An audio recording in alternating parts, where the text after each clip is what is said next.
Ai, seu Roberto, você nunca ganhou tanto assim. 5 pesos, Zé? Falou aquela hora e desafiou, agora ficou quietinho aí. Vai, não vai? Vamos.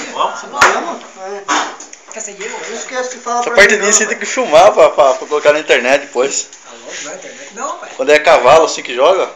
Internet nada. Torto.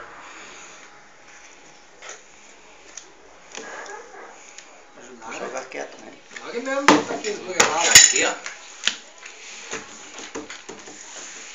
5 pila é treme mesmo. Treme? Treme. É freguês nosso já.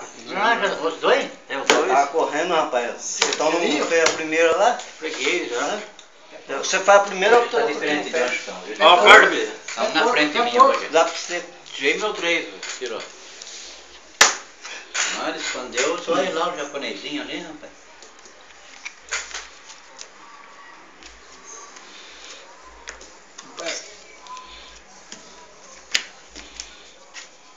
Troca. Já chama ainda. 300. Sem noção mesmo, hein? E não, vem Os caras loucão, velho. arrumadinho aqui, rapaz. Vem arrumadinho aqui. É o Ricardo. Cartadinho Eu é vou boa, jogar meu Billy. 2, rapaz. Sai fora, ele deu sinal, eu jogo o 2 e morre. Quero choro mesmo. Tem 2, deixei pra trás. Não quero choro.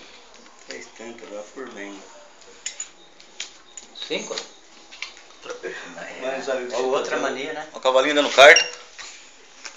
Ele faz lambança. Louco, mas o Daniel 2 vezes saiu com lixaiada. Toda hora ele tá errando muito carteado. Não acerta uma carteada, Daniel. Fala comigo.